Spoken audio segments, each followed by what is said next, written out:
hello everyone, and a warm welcome on behalf of ICMCI. Thank you for joining us on a time travel into the Future of Management Consultancy. As you know, I am Gergana Mantarkova, a board member, and I believe that building a better future begins with younger people. So ICMCI launched the Future Leaders Forum as part of our Future of Management Consultancy initiative in November 2021 to huge success. We brought together many young consulting leaders from around the globe, and we engaged them in different ways in the discussion to talk about developing the profession. Today, we will hear their views about what would management consulting be like 10 years from now. We had our first session with guest speakers from Asia and Europe this morning, for me morning, and now we will be hearing the amazing experience with guest speakers from the Americas. So allow me to present the panel and to pass the floor to Jana Buchanan, who has kindly agreed to moderate the discussion. So Jana, ready to take the floor? I'm ready. Thank you very much. Thanks everyone for joining this morning, and those who are joining evening, and hopefully not too early morning for some folks. I know we had that on the last call. Seeing some friends from Canada who I'm excited to see. Hello to Neil, and thanks Kaitlin, who's one of our panelists, and will introduce herself in a moment. So I'm calling from Canada, the province of Nova Scotia. I'm a senior consultant with Deloitte Canada, and I've been with the firm about 3 years now, working in public sector transformation. And so to date, for me, that's mostly meant healthcare transformation. And so my focus is operations transformation in terms of service model design, implementation of new technologies, new ways of working, and project management support end to end on most of the projects. And so I'm involved with CMC Canada as a member of the Atlantic Institute Board, National Growth Committee, and then of course here with my friends ICMCI and the Future Leaders Forum. So that's me, and I'm going to hand it off to Luiz to introduce himself, and then you can pass it on to the next person, Luiz, to give their introduction. Hello, Jana. Hello, everyone. I'm Luiz Viana. I'm a consultant and auditor now. I'm partner of Vorcom, current and president of IBCO. IBCO is the Institute of Management Consultants in Brazil. And I have just over 10 years of direct experience in audit and consulting. I have experience of a lot of different areas because in this audit services, how Jana know, we have a chance to experiment large of several segments now, like electric, energy, automotive, education, television, oil and gas, agribusiness, hotels, startups. So I have a firm in Angola, Africa too, called Visolve. And here in Brazil, I'm part of a lot like volunteer of positions in the IBRACON, is the Institute of Independent Auditors in Brazil, and the other institutes here of Council of Administrators and Accountants. Thank you, Jana. Okay, Adelwyn, maybe I'll get you to go next. Sure. Hi, good day, everyone. My name is Adelwyn Holder from Trinidad and Tobago. I'm a certified management consultant and a project manager with about going on 23 years of total experience within the construction, business and project management field. The last, 9 years, I believe, have been spent as a management consultant, and I've been delivering projects throughout the region, the Caribbean region, mostly in Trinidad and Tobago, in multiple areas, and more recently expanding into North America as well. A little bit more about my background. I am keenly focused on sustainability and sustainable buildings, specifically, more commonly known as green buildings, and working with some organizations and some clients in advancing new processes and new systems and new methods for building in a more sustainable and environmentally friendly way. That's great. Thanks. Kaitlin, I'll ask you to go next. Hi, everyone. My name is Kaitlin Pianosi, and like Jana, I am in Halifax, Nova Scotia, Canada. I'm very honored that I got asked to be on this panel. I work for a small to medium-sized firm here in Halifax. We do public sector consulting across the Atlantic provinces. So for those not familiar with Canadian geography, that's the provinces of Nova Scotia, New Brunswick, Prince Edward Island, and Newfoundland. And of late, I've been on a lot of Microsoft 365 delivery projects, which is particularly interesting, as one of the topics we'll be discussing today is how we work in 10 years and technology disruption. And I'm also the president of CMC Atlantic, or the Institute of Certified Management Consultants of Atlantic Canada, and very pleased to have Jana on my board and some fellow former board members and other institute board members and national board members here on this call. So thank you. Thanks, Kaitlin. Damilola, can you introduce yourself, please?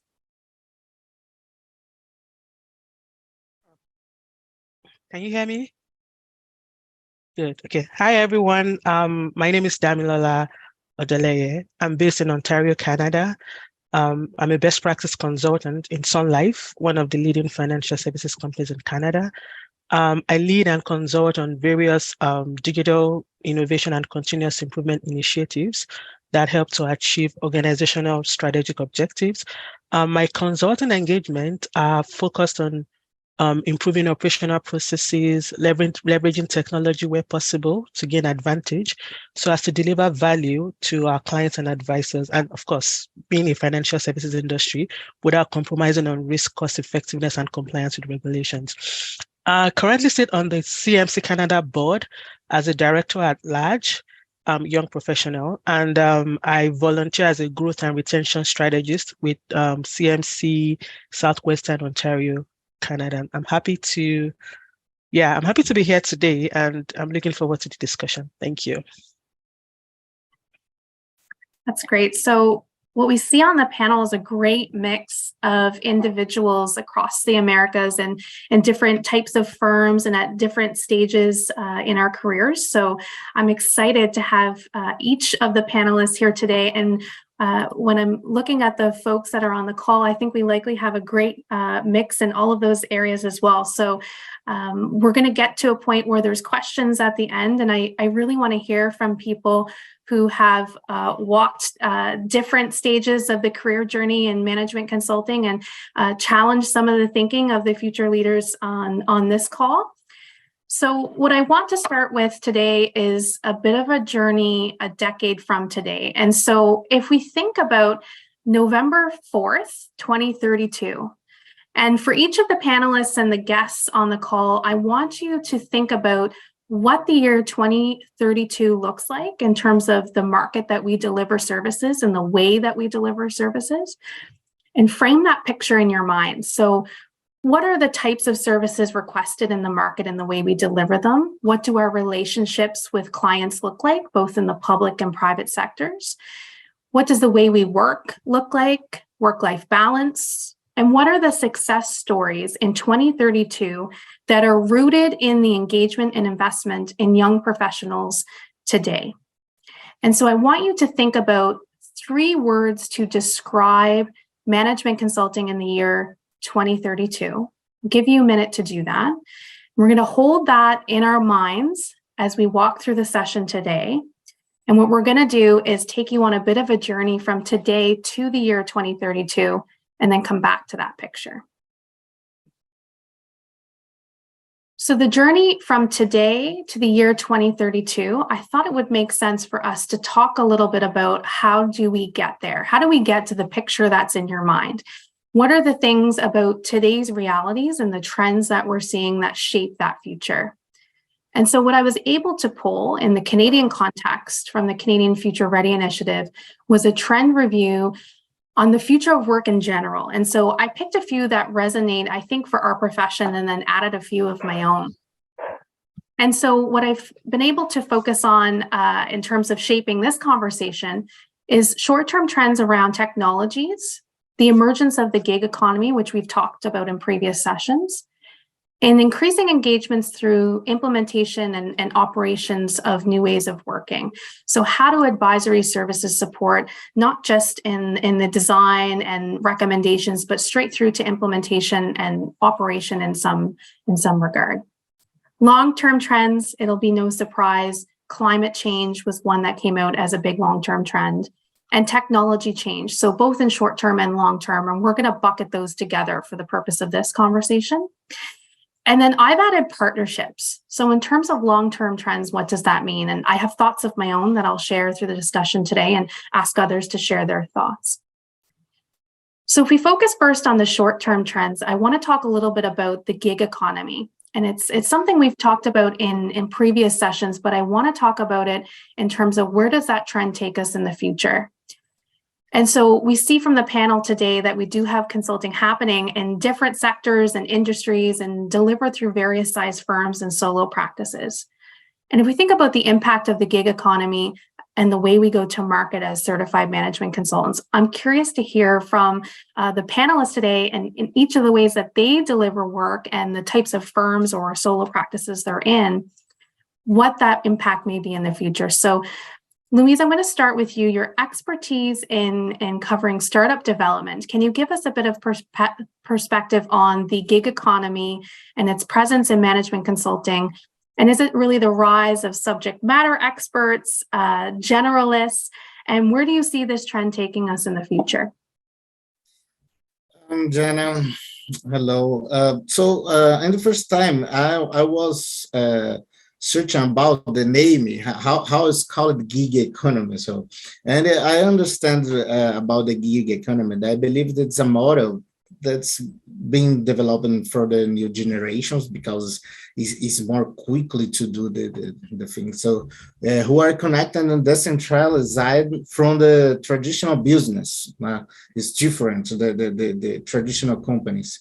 So people seek greater freedom to work with what they want in the time they have available, seek for the reconcile somehow they well-being and being under their own work orders. So something like that. I believe that in management consulting is a trend for young people to become independent consultants. However, I still strongly believe that a solid base of learning with regulations and working methodologies that are allowed by consulting firms with a lot of experience and still is a fundamental basis for development a good consultant.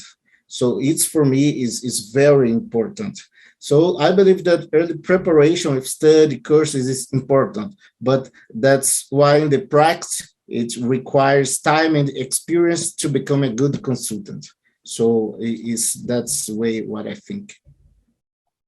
That's great, Luiz. And when I think about the gig economy and in particular certified management consultants and the credibility behind the profession, I think that what you're talking about is rooting our profession in proper methodologies and training and education and expertise is so important in terms of building the credibility for the profession as a whole. And I think we need to think about what does the gig economy mean today and that trend in the future in terms of keeping that credibility in the profession.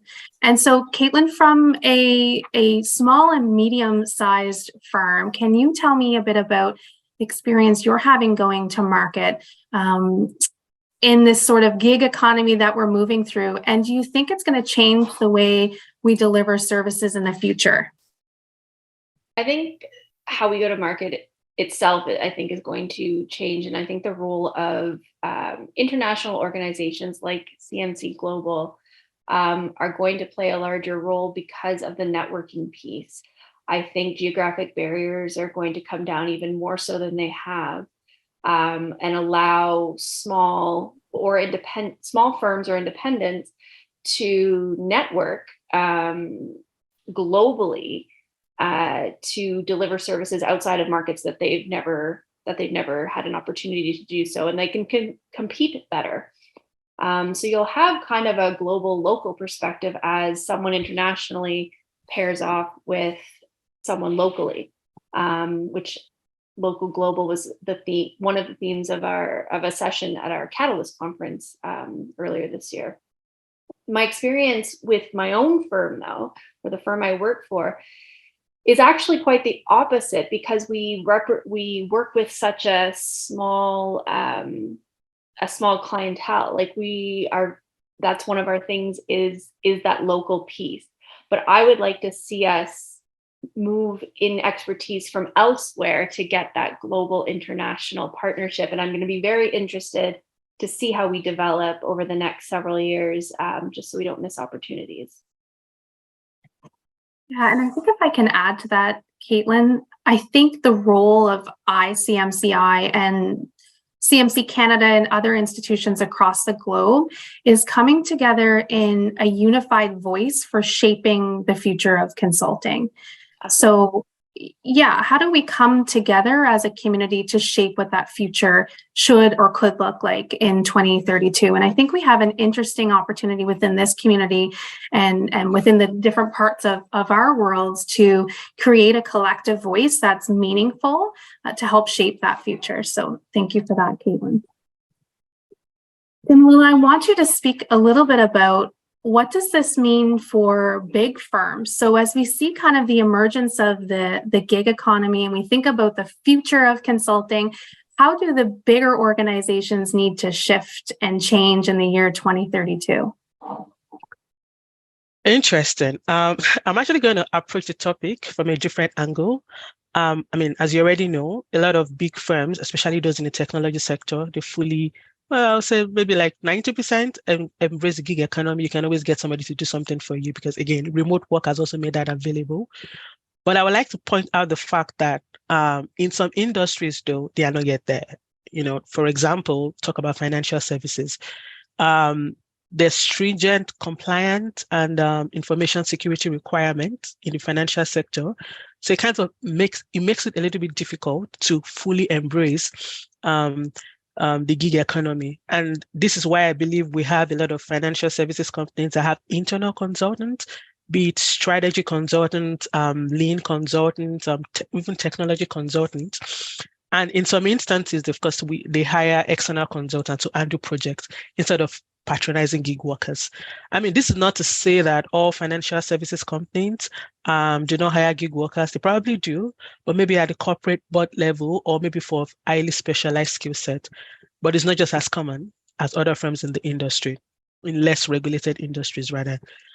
But with that said, now taking a different perspective again, I think that in the future, the gig economy is going to put a lot of pressure on the big firms in the consulting industry. So, because right now, the heavy price tags that comes with consulting engagement may be a thing of the past, as more and more specialized consultants join the gig economy. So big consulting companies or firms, we need to pay more attention to pricing strategy and employee retention. I mean, we all know that great employees make great companies, not the other way around. And with the emergence or the more, popularity of the gig economy in 2032, I feel like we can start as CMC Global, or CMC in different countries, we can start actually preparing our people, our consultants for that time. And as Kaitlin mentioned, was Luiz, training, mentorship or coaching opportunities whereby the young professionals can learn from the more experienced professionals. So that way people can actually build up their skill set, they can get more exposure, and they may be able to compete, because I don't think the way things are right now will be the way they are, especially for the big firms in 2032. So that's my opinion. Well, thank you. That's a good question.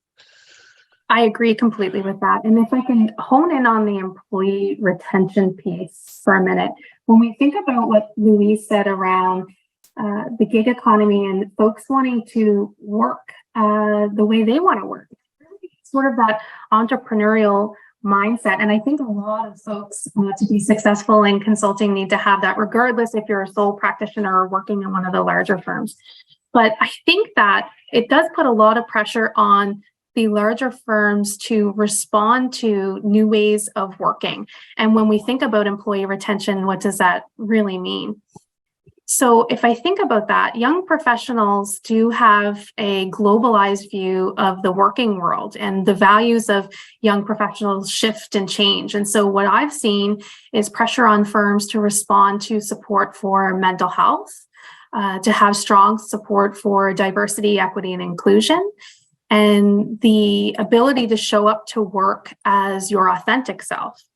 And so if I think about, and being so new to the profession, if I think about traditional view of professional services and the suit and tie and really dedicated to those long hours at work, and that view that we have that's sometimes perpetuated by Hollywood, if you will, or other in other areas of the world, that sort of pop culture.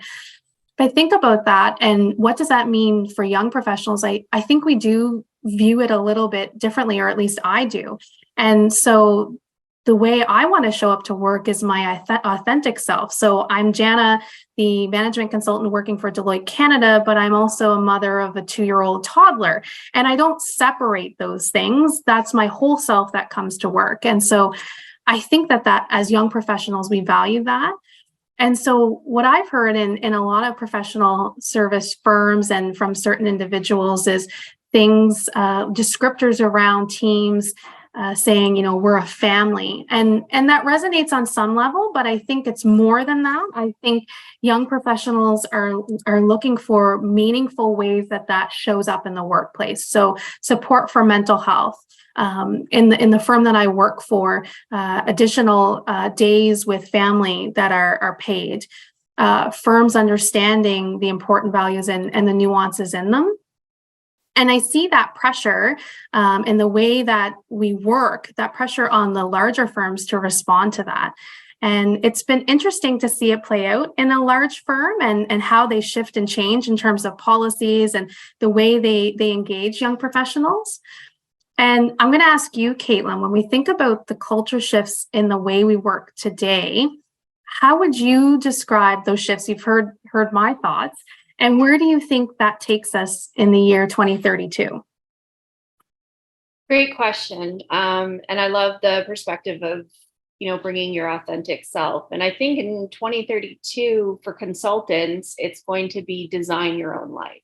That's going to be, work-life balance is going to look completely different for every single person, because they're doing what they want to do when they want to do it. So if that means, I'm a night owl and I like to, sleep in and then work my best hours from, 6 at night until 2 in the morning.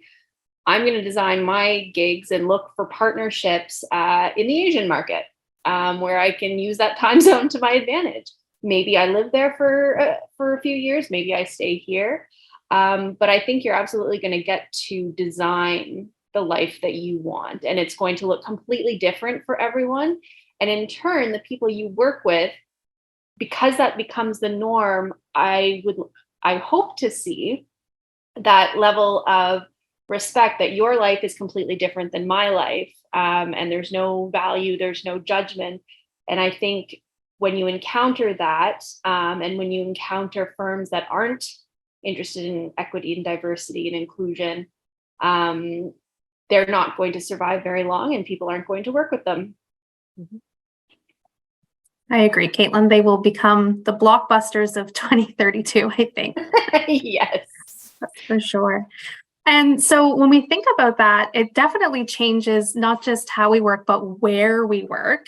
And you've touched on it a little bit, Kaitlin. So if you're living in Canada and working with folks in Asian countries, and so that really changes not just the process of working, but also the infrastructure and the office space that we need to work in.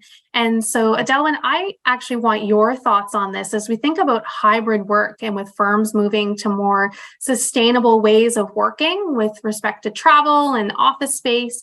Can you give us a bit of perspective on the impacts of those shifts in terms of design and construction and your passion around green buildings, and what does that mean for where we work in 2032? Yeah, so this is something that I constantly think about. It's something, as you mentioned, I'm definitely passionate about. And one of the things that I think as management consultants, we would need to think more deeply about going forward is the role that buildings play in how we design organizations, how we manage people, how we deliver products and services, right? And there's something that we need to keep in mind, right? That we spend 90% of our time indoors. And it's something that I recognize that most management consultants overlook. The fact that so much activity that we do, so much of the business that we do is conducted indoors, unless you're farming or something like that, right? But in terms of the shift that you've described, what I would like to do is sort of highlight four essential key drivers that we'll need to understand over the next decade, right? The first one is emissions from buildings, right?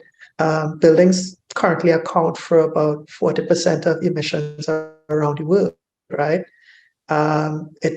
To construct buildings on the whole, we extract about 50% of the raw materials. We use 30% of all our global energy is directed towards buildings alone. And the demand for buildings, the demands for office spaces, factories, and other infrastructure is going to significantly increase over the next decade, arising from increased demand for, of course, commercial interests, industry, agriculture, arising from more population growth and urbanization, right? So cities and buildings are going to become a significant target for businesses and corporate entities around the world over the next decade. And it's something we do need to keep at the back of our mind. The second driver, I think, that the coronavirus highlighted was that it kind of accelerated that shift towards flexible working, remote working, and alternate and innovative forms of working, right? And we did so in response to keeping our teams, our employees, customers, and clients safe and everyone healthy, right? And one of the benefits of that was that we saw a reduction between 6 and 10% in emissions from us working remotely. And again, we saw less air travel, we saw less commuting, and all of those things had positive impacts, but it hasn't lasted, right? Some of the lessons that we've learned hasn't held, right? And we see now that remote and hybrid and flexible work is here to stay, and business leaders will have to think about how we incorporate those new trends within the built environment. One of the things that the coronavirus did is that it highlighted and placed more of an importance on how buildings play a role in what we do, right? Now, it's a discussion that has been going on for decades before with architects, engineers, researchers, scientists, but business leaders, have placed themselves into the conversation a little bit more because they now understand the impact of not only how we work, but where we work, right? And then the last key driver is, of course, the UN Sustainable Development Goals and the regulations and legislations that are coming down from, like the European Union, for example, and we see it from other governments across the world, right? So green buildings reside at the intersection of those key drivers, and they're providing a means for they're providing a means for clients and client organizations to consider and design buildings and spaces and factories and warehouses and infrastructure that reduces our energy usage. They're designing spaces that are more flexible for workers. They're more appealing, more responsive, more importantly, they're more comfortable and healthier. So they're looking at differences in material choices, design choices that let more light in, allow more of the outdoors in.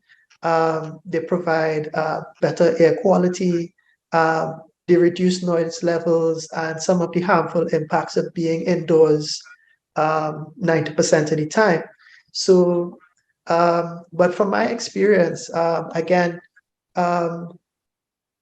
we as management consultants have to think more deeply about those design trends and those considerations in the next decade or so, and the impact that they have on strategy, most importantly, operational finance, the impact that they have on productivity, and of course, how services and products get delivered to their end consumers, right?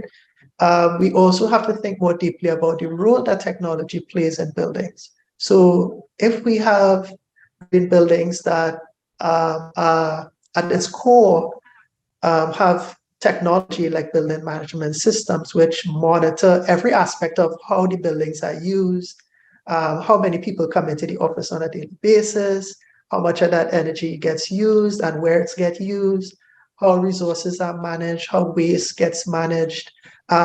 Technology is being increasingly used to manage all of these inputs and data and help businesses make more informed decisions about how working arrangements are designed and delivered. They're also being used to help make more informed decisions about if investments are made into new assets. More recently, I've seen organizations actually use some of that data to actually fund improvements at home for some workers, right?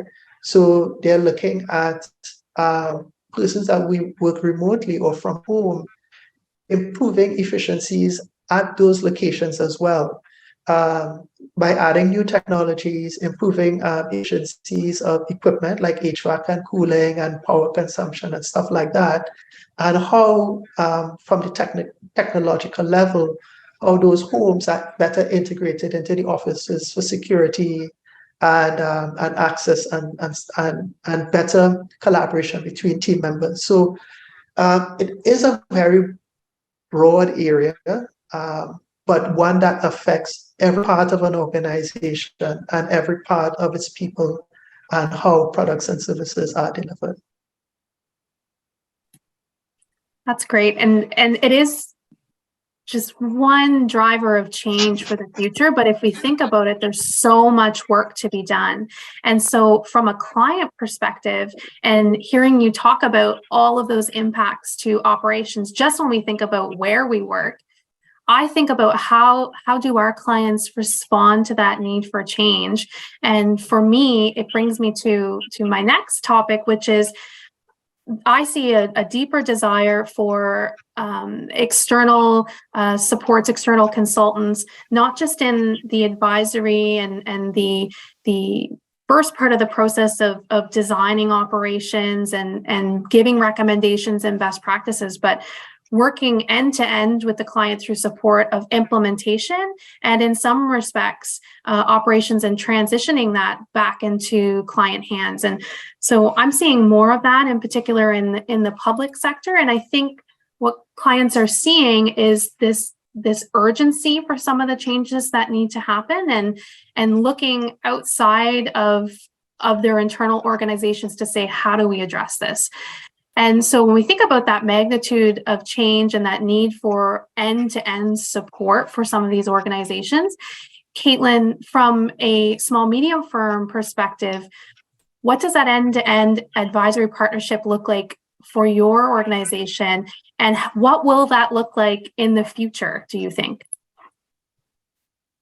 I think it's going to look like more phases, if you will. Like when we think of the end-to-end project lifecycle, the bookends, your project initiation and your project closing, I think you're going to end up having two of those as you open and close with the firm or partner or sub-consultant team that you're working with.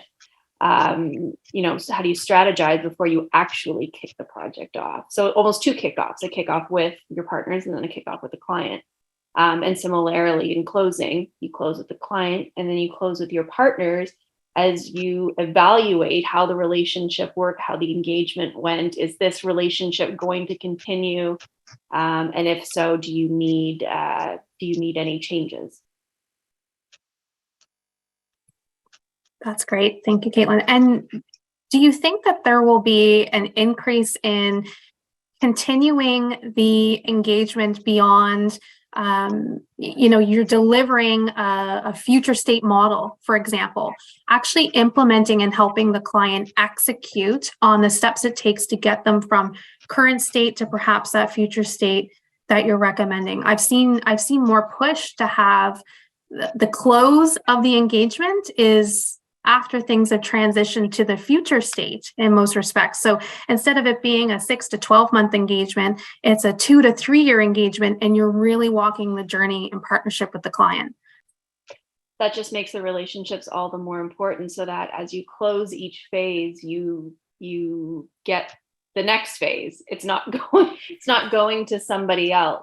And that's where the local, global, those partnerships are going to be extremely important, because you're far more likely to build that level of relationship to give you a 2 or 3 year, seeing it all the way through, when you have the personal connection that maybe virtually you can't.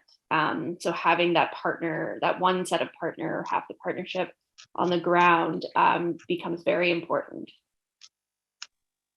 That's great. Thanks, Kaitlin. And Luiz, we had a great conversation yesterday on a piece of this. So I want to get your thoughts for the benefit of the room.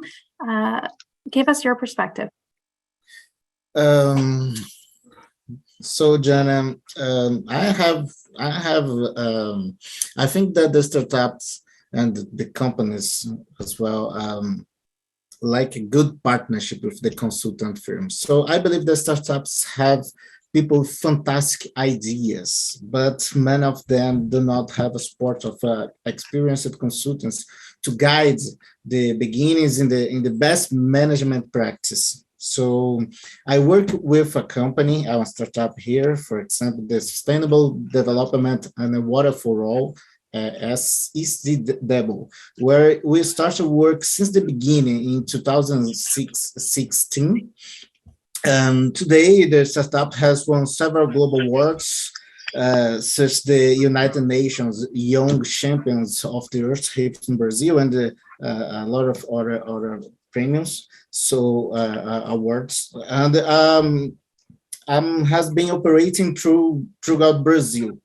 In addition, it provides awards and incentives to sustainable startups, where we offer consultants mentorships. Is very important as a prize, and we see how important it is to direct experienced consultancy, and how much is open the minds of entrepreneur, who is a great generator of the ideas, but not always aware of a good management and governance structures. So I think that the partnership of experienced consultants is very good to growth of startups and companies working together for a long term.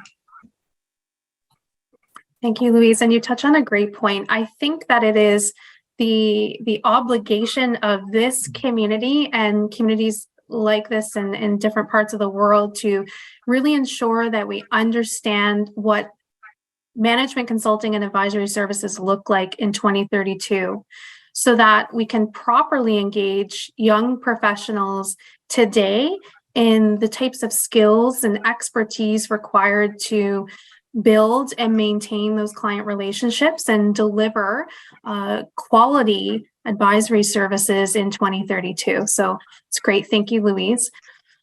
I want to focus a bit on the long-term trends that I had opened this session with, and the types of engagements and climate, quite literally, that we'll be working in the year 2032. And so we spoke about end-to-end advisory engagements that we're seeing in the market today, the magnitude of change our clients are looking to pursue. And when I think about what this means in terms of how we go to market as professionals and the type of partnerships clients will require to realize those expected benefits, I get really excited about the opportunities and prospects of 2032.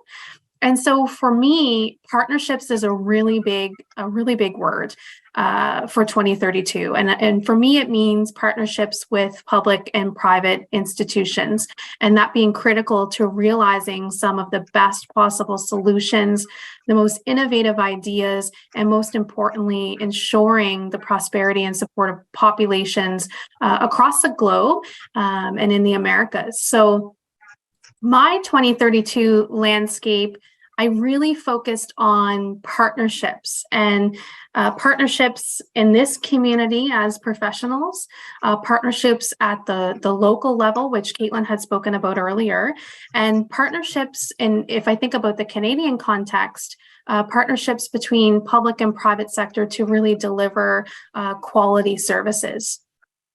And so as a partner in pursuit of changes, and if I think about the public and private partnership context in future state, I think in 2032, what that will mean in the way we deliver services is those partnerships will allow for revenue based on benefits realized in that partnership. So it's a little bit different than the way that we structure our engagements today.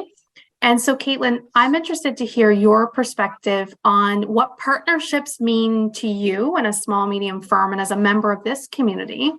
And what does that shared value mean to you?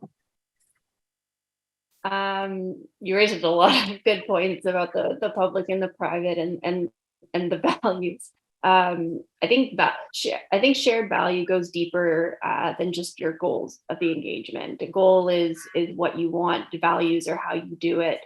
And to what Lauren said in the comments here, that's where code of ethics comes into play, where if you're partnering with other CMCs, you start on a certain level ground with our common code of ethics, and the expectation that you can expect a certain level of professionalism and ethics from who you're working with.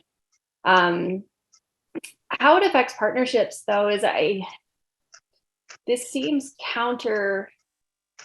certainly counter to what I want, but counter to what I think I'm hearing, is I think it's going to affect partnerships in a way that makes more sameness, not more diversity, because you're going to want to work with same values, and that's what'll cohere, not cohesive, cohere those partnerships is that sameness or that shared value. So when you talk about public and private, I think in theory, yes, those are where the best ideas should come from because of the diverse perspectives and different, operating goals, we'll call it. But in reality, a public entity has very different goals than a private entity. And so is one of those going to diverge from that enough to make a project work and result in that shared benefit? I think unique companies, unique private entities can and will do that. but maybe not in 10 years, or not as much as we'd like in 10 years. So hopefully that wasn't too pessimistic. That's why it was such a great question. Thank you, to think about big things like that.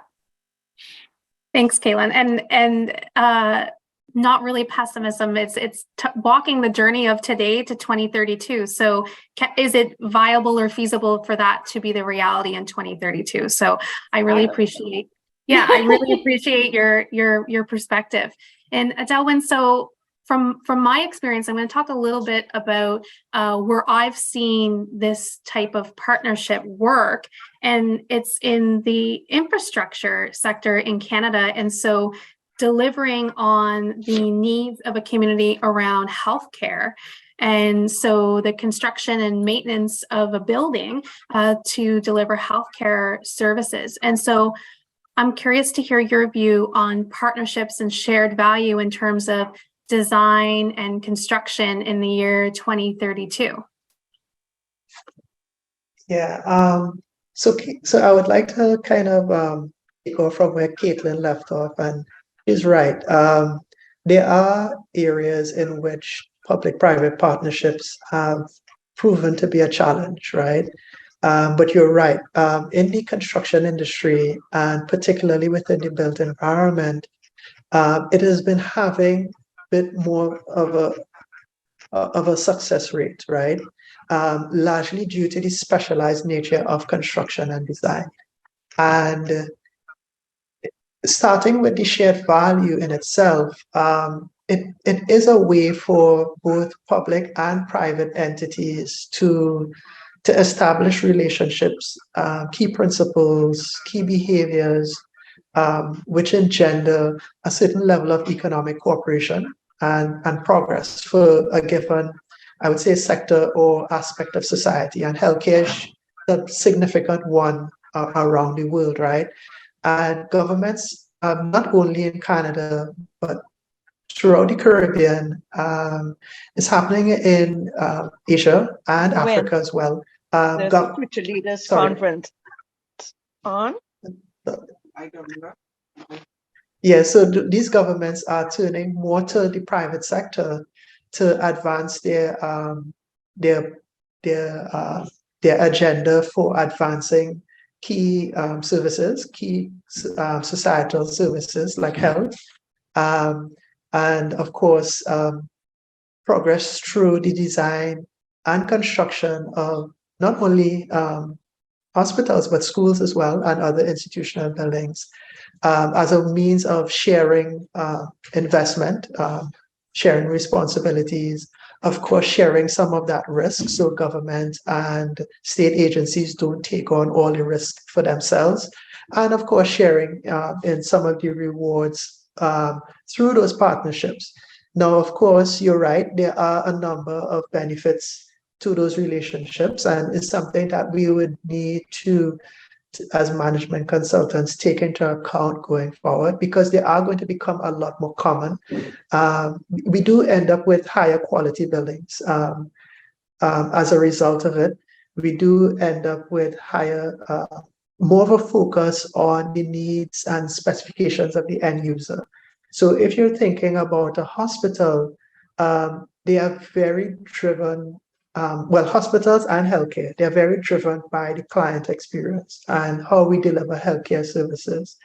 The private sector has more experience in delivering these types of assets, and the government can rely on those experiences, on the innovations that they've leveraged in this area for the benefit of population, cities, communities, right? They can also ensure that end users, and by extension us as users of those systems, benefit from greater economies of scale, reduce overheads, reduce losses through inefficiency, and of course, as I mentioned before, the greater introduction of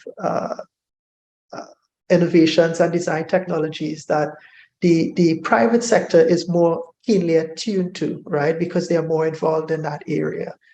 But I do see a number of challenges to the implementation of public-private partnerships that we do need to be aware of. And I see a lot of a potential for management consultants to get involved in those areas as well too. And I think Kaitlin and yourself, Jana, alluded to how do we navigate establishing these relationships, right?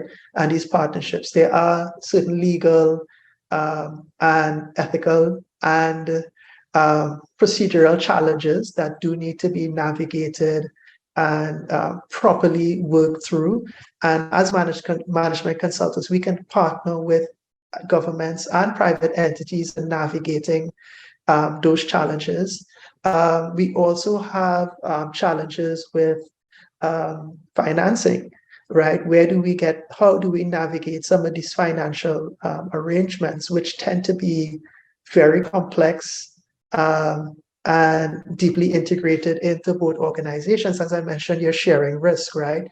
And some of us who have experience within financial sectors and financial industries can use some of that experience and knowledge to help both parties navigate those relationships as well.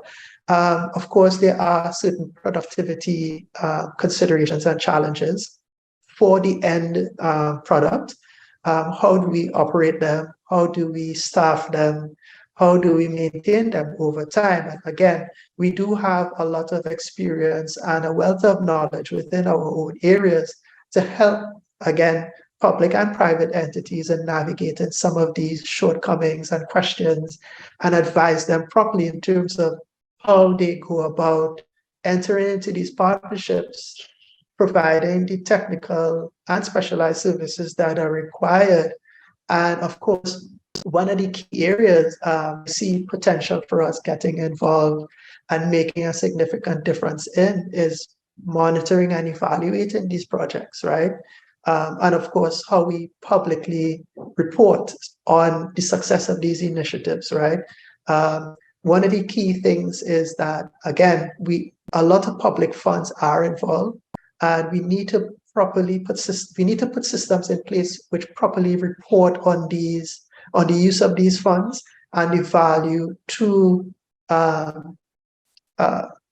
wider population and communities and wider society. But it is going to be a growing trend, one that I believe we need to be keenly aware of. And of course, as I mentioned, we do have opportunities to get involved and help work through some of the challenges and help people walk around the pitfalls that are typically involved in creating these relationships.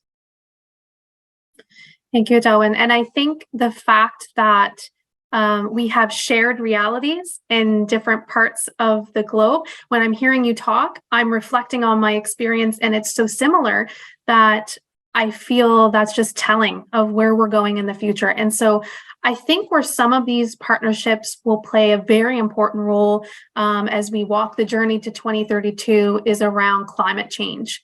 And that's one of the very large disruptors, if you will, of the future, and one of the biggest things that we need to respond to.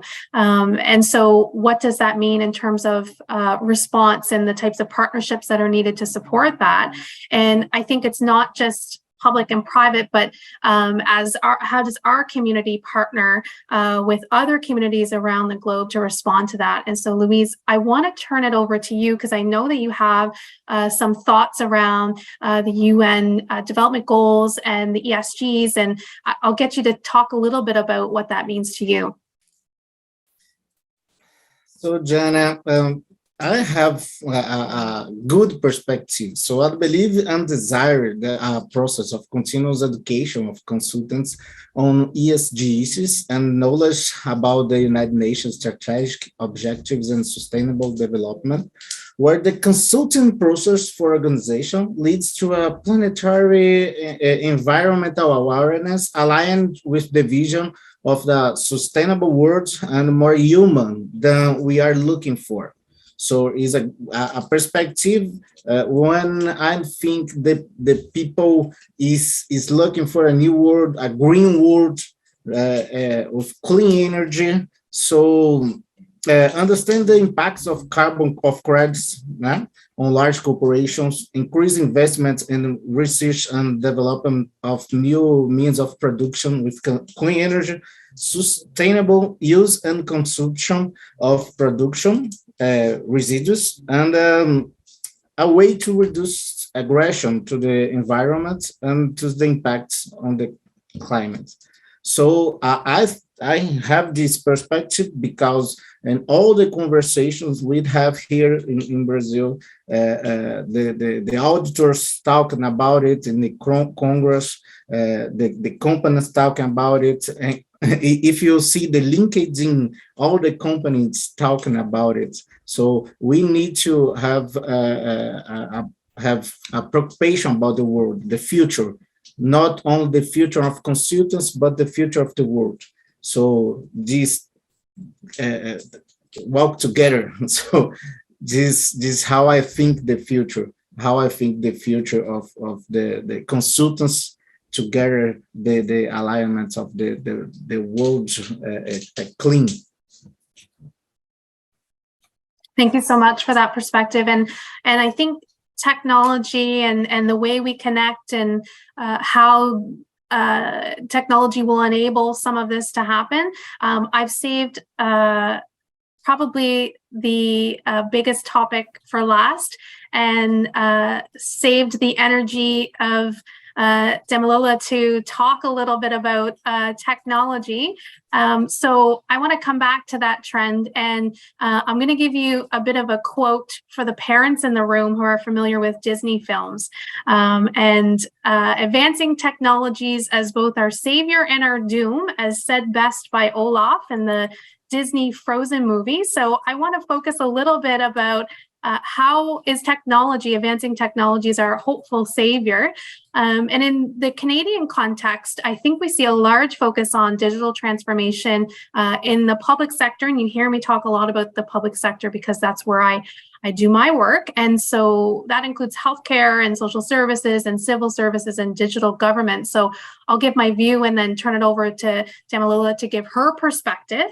And so what I'm thinking about in terms of emerging opportunities in technology, I believe, again, the same word, this is where partnerships come into play. So what I know to be true is that digital enablement will allow for continued quality of services delivered to populations. But to implement and pursue some of these technologies in the public sector will take strong partnerships with management consultants and with firms and such as Deloitte to ensure that we pursue technologies with purpose. And to implement those technologies and keeping in mind the communities they impact, the populations they impact, and from my perspective, when I think about the healthcare industry, the patients they impact. I think the pace of change in technology and the need to address some of the more urgent or emerging issues that we see in some of our sectors has clients looking outside of their sectors to say, how do we address some of these issues and how does technology enable us to address them in a meaningful way? And so I think if I think about it from the healthcare sector perspective, to deliver services in a patient-centric and efficient way, technologies allow us to have connected systems. So connecting various care providers that are attached to an individual, allowing patients to take control of their health in a meaningful way, and increases, and here's the word again, partnerships across the healthcare system for providers. And so when we think about the implications of a fully connected system with digitally enabled, we can imagine the impacts on patient health. We can imagine the impacts on research, on disease and sharing of knowledge, and our ability to be proactive with health of our community. So I see technology in the short-term trend. We're playing a bit of catch up in terms of digital enablement, but I think and I think we all agree on this call that technology is going to play a major role in 2032 on how we connect and partner on some of the major issues that will happen along the journey of a decade from now. So Damilola, I'm going to turn it over to you, and I've saved your energy to talk about technology, because I know you're going to have a great perspective in terms of private sector, financial services, and impact technology has on opportunities to improve and innovate. And what does that mean for 2032 and what that year will look like? Yeah, thank you, Jana. I mean, the impact of tech innovation or disruption cannot be overemphasized.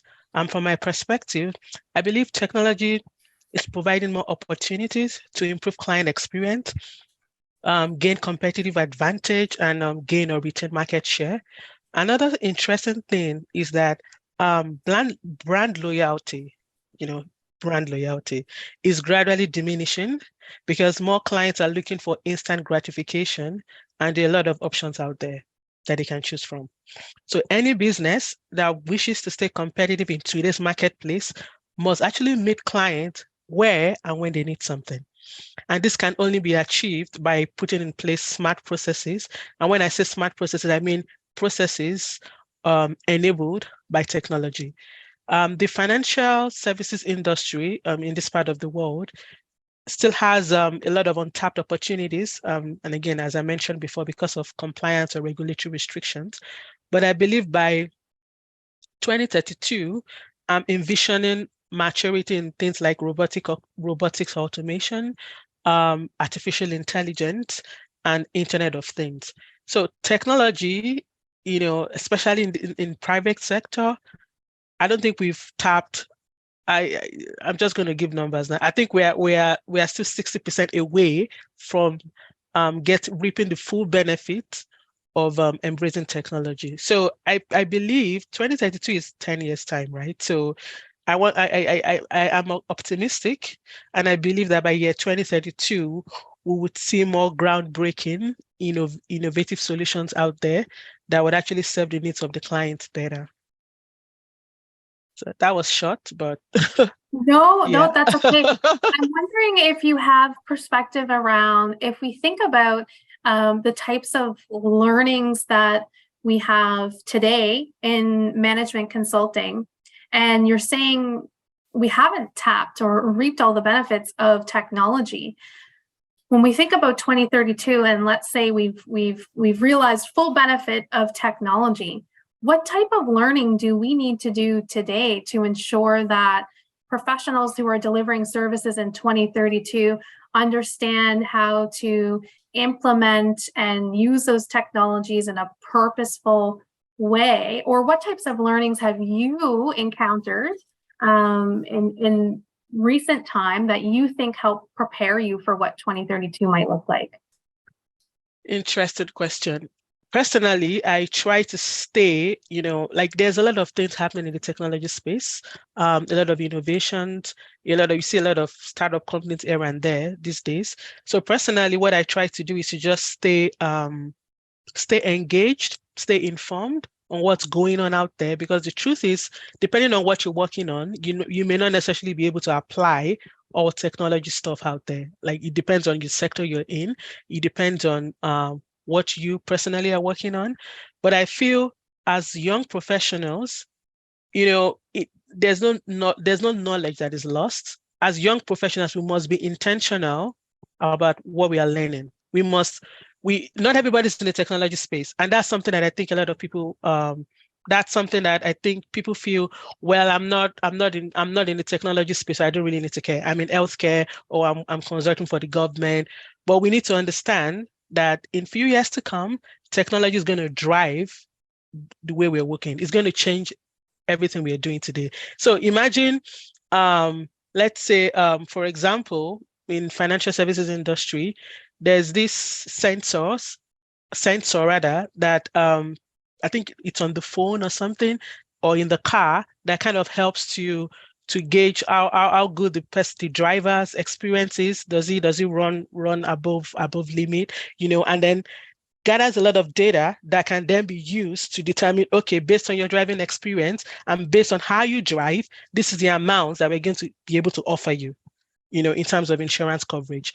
So that's something that the traditional insurance companies probably did not know, did not anticipate that this is going to happen. But as consultants in this day and age, we have to learn, we have to read up on things, we have to, even if it's not in your sector, we have to just make sure that we're staying informed, because I believe that there's no knowledge that is lost. At times, a technology may be applied to a particular sector today. It doesn't necessarily mean tomorrow it cannot be applied to a different sector, right? So I would say that in as much as we cannot apply all the technology innovations out there to our consulting engagement, it's good to learn, how they work, so that maybe sometime, maybe in the future, if let's say that particular technology is now being used in our sector, we're not going to have to go back to the drawing board and start reading up stuff all over again. We already know how it works. It's just a matter of maybe just, upskilling or learning more about it. So that's my opinion. I just feel like as young professionals, continuous learning, and being inquisitive about what's going on out there, asking questions, and even joining tech forums, just to you're not going to do anything with it at the moment, but who knows, right? You can have a reservoir of knowledge that you can always pull from. So that's my perspective.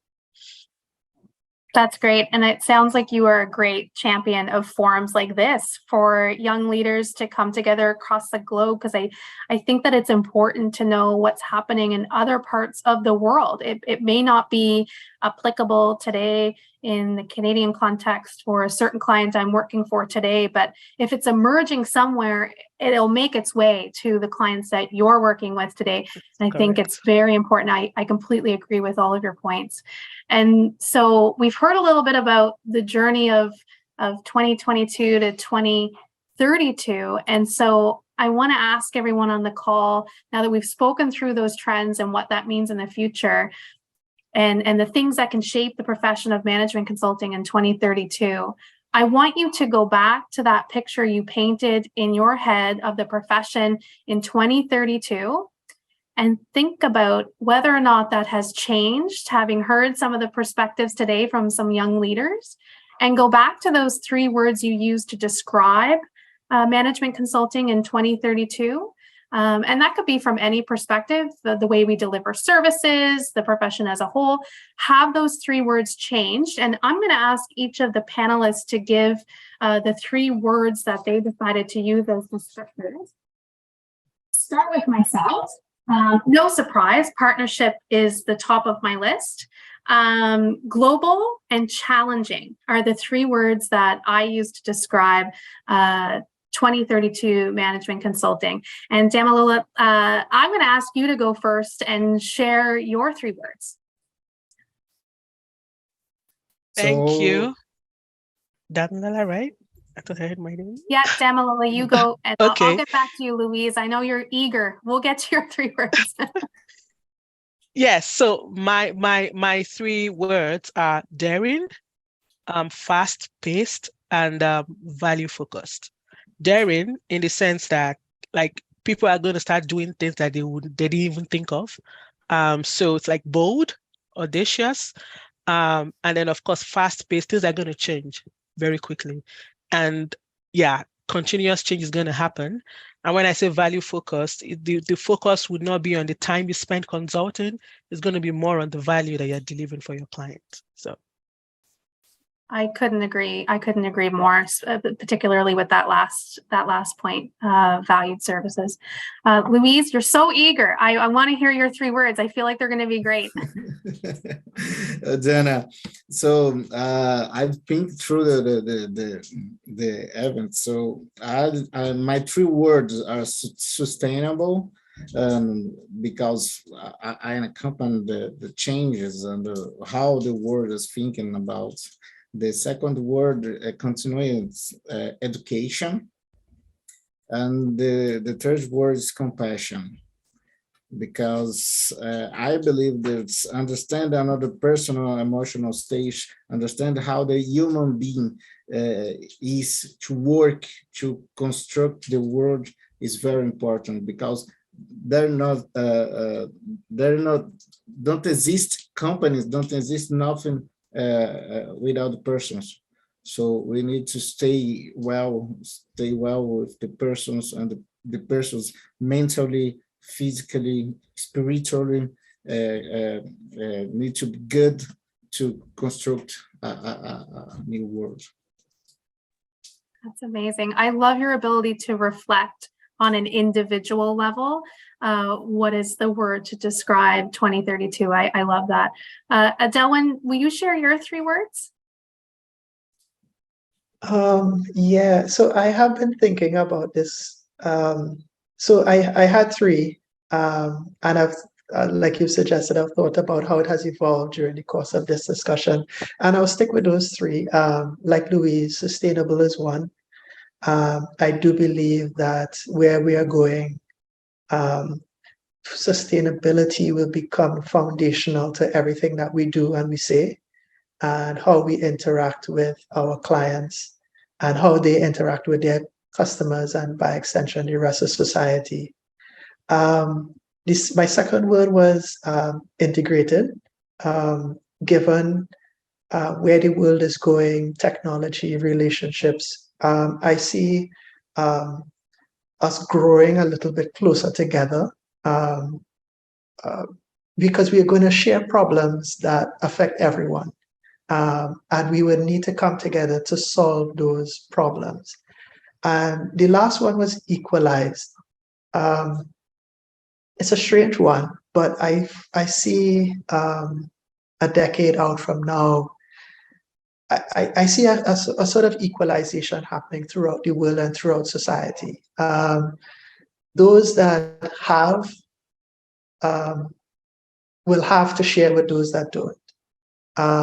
Those that do will have to do for those that don't, and vice versa. So we're going to see a sort of leveling out of highs and lows across society, across the world, again, stemming from some of the challenges that we will face in the future.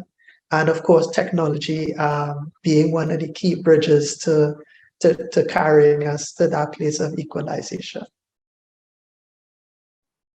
That's fantastic. I love it. This is great. Kaitlin, your 3 words. I might have cheated a little bit, and my first one was local, global, a hyphenate. So I fudged that a little. And then once again, I said life by design. I didn't count by, 2 letters. So I don't think the local global thing changes anything, but I have to say I am far more hopeful after hearing Adelwyn and Damilola and Louise speak on what they're doing and what they think. So hopeful is now a word, and so that I thought, okay, I've got local global is 1, hopeful is 2. My third one, I decided to stick with yours, Jana, and partnership, because I do think that is going to be a critical piece, not only because it works, but by necessity in 10 years. So yeah, partnership, hopeful, and local global. And the hopeful piece was kind of Damilola. I really loved daring. That was one of the things that made me think of that. So thank you. Great. Thanks, Kaitlin. So I do want to open the floor to others to ask questions or perhaps give their words. And Kaitlin, your word hopeful. I hope for those on the call who have great experience in their career in management consulting, looks at the panel of young leaders that we've spoken to today and feels as proud as I do to know that this is the caliber of young talent that's going to lead us into the year of 2032. So I'm going to pause and let others come off mute or use the chat to ask questions or share your insights. Jana, maybe Olivia Chase could explain, elaborate on the 3 words suggested in the chat. Olivia, are you still with us? Do you want to elaborate on your 3 words?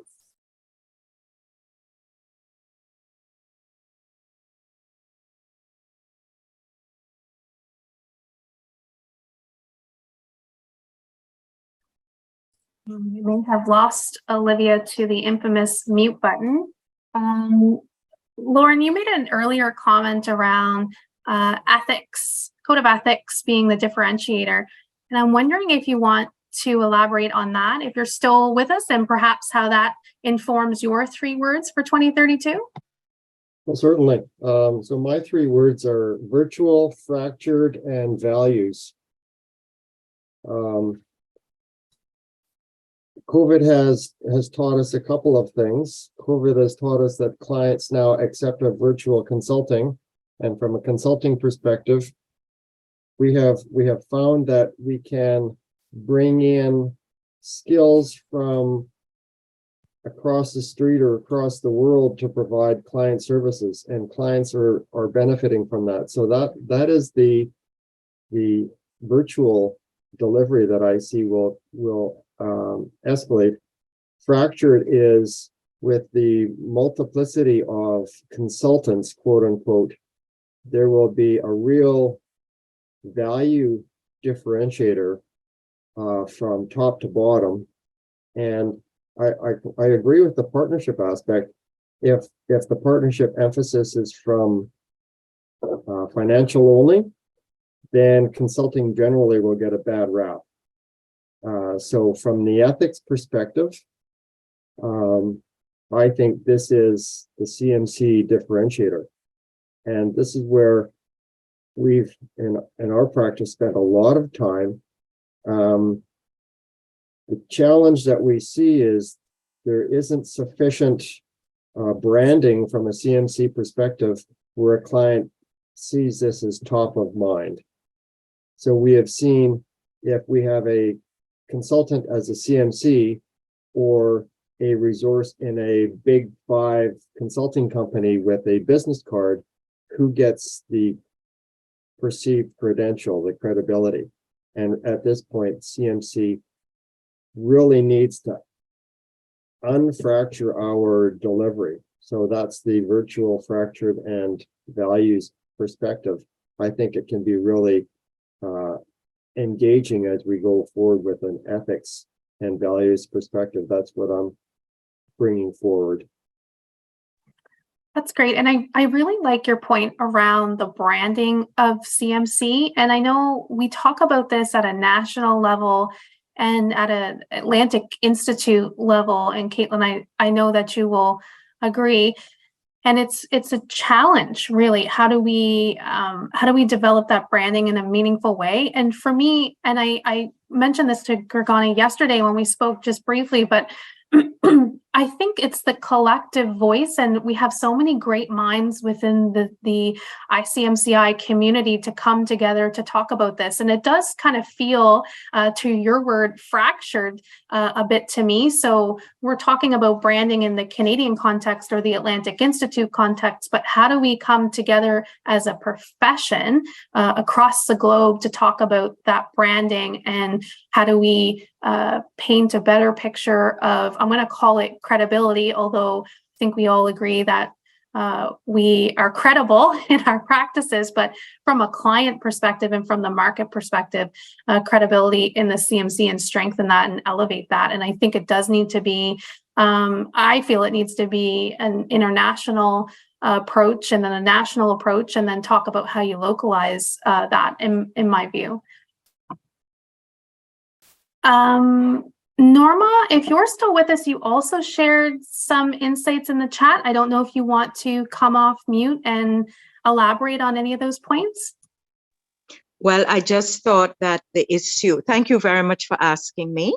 I just thought that the issue was around the appreciating some of the structural issues in the buildings that Adelwyn raised, and bringing the awareness of our clients to ways that they can be more effective, efficient in terms of their use of resources, as well as in terms of both their physical resources and their people resources, in terms of taking into consideration some of these sustainable development principles and more effective management of their building space. I thought that that was really an excellent point that really could bring greater value added to our clients. And we don't have to be building specialists like Adelwyn to be able to raise the points with them, and they then can go to somebody who is more technically oriented in that regard to use those. But I thought that that was an excellent point, which I had not fully appreciated before. That's great. And Luiz, maybe you have thoughts around the education and training aspect of that, although we would love to have more experts like Adelwyn to guide us through that journey, of course. But do you have a perspective on what does that mean as we look into 2032 in terms of training and education of young professionals? Jana, so I put some points about the future of consultants and education. And I believe that we as consultant professionals should seek to promote the constant work as a career profession, where we learn the different concepts and practice of consulting. Starts with the code of ethics. Someone talk about it in the comments here. Soft skills is necessary for everyone, but the technical competence, the hard skills now is changing.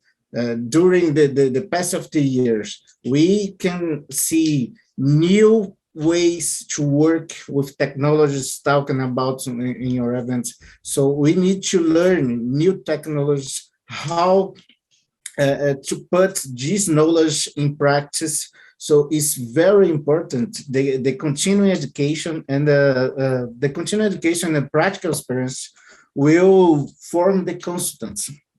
And now that is a profession like all the orders honorable, and that's advantage such as the possibility to get the no different places for the constants, different business segments and different people. So developing different skills and all that in a short period of time.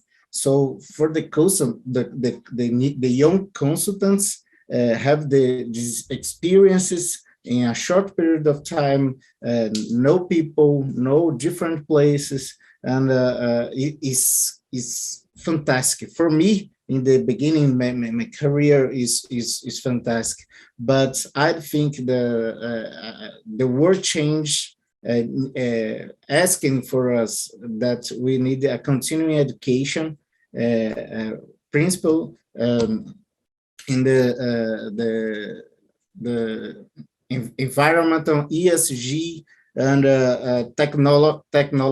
new technologies is very important.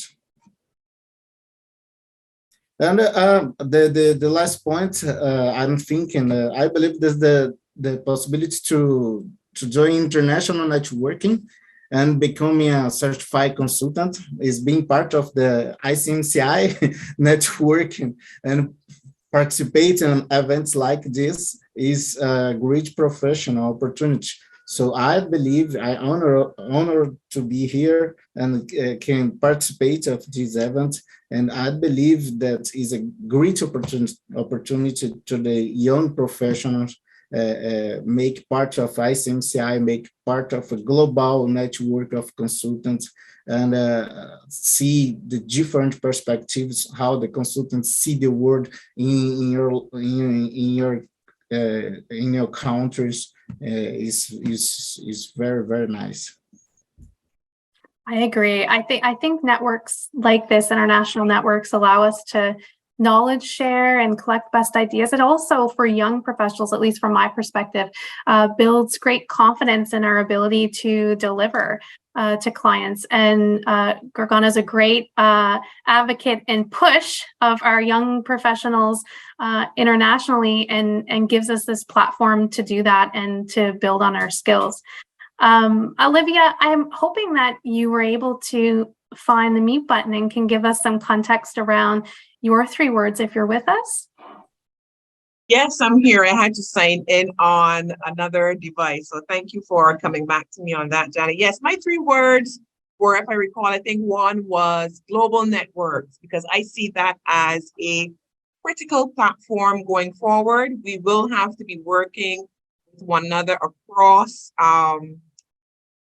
perhaps in Asia, or across the continents, in Africa, in the Caribbean, in North America, and so on. So that's going to be a no-brainer going forward. And technology will be the main platform that makes that happen.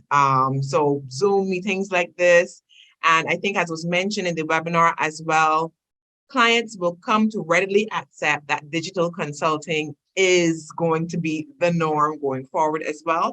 And I think what will be very important for us as well will be cultural sensitivity.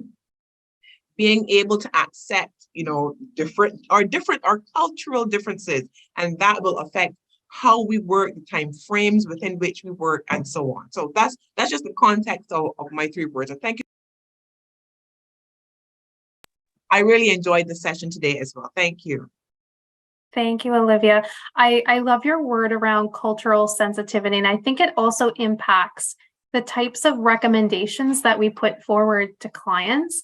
And so in the Canadian context, I think about our First Nations communities and the types of recommendations we put forward in terms of healthcare and social services, and having that culturally sensitive lens in the way that we engage stakeholders and the types of inputs that we collect and the recommendations that we put forward. So I really appreciate that ad. Mashri, are you with us as well? You've put in some words in the chat. I'm wondering if you want to elaborate on those. Accountability, adaptivity, and greener.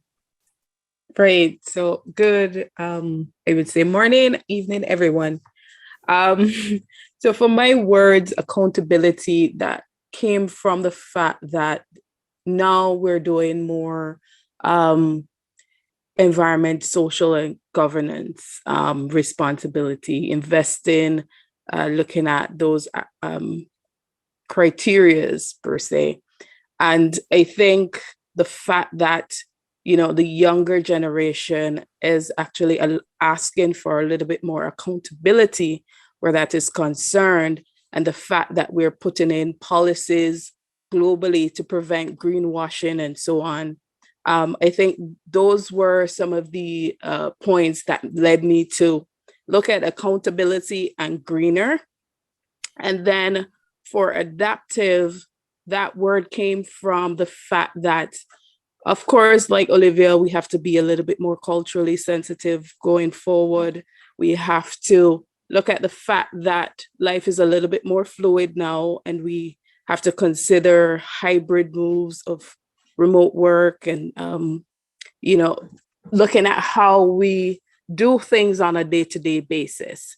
So it's no longer having to come into a formal work environment full-time, but looking at the various ways that we can actually get things done without being too restrictive and too rigid in what we're trying to do. So that's what led to those 3 words for me. But great session, and thank you for having me today.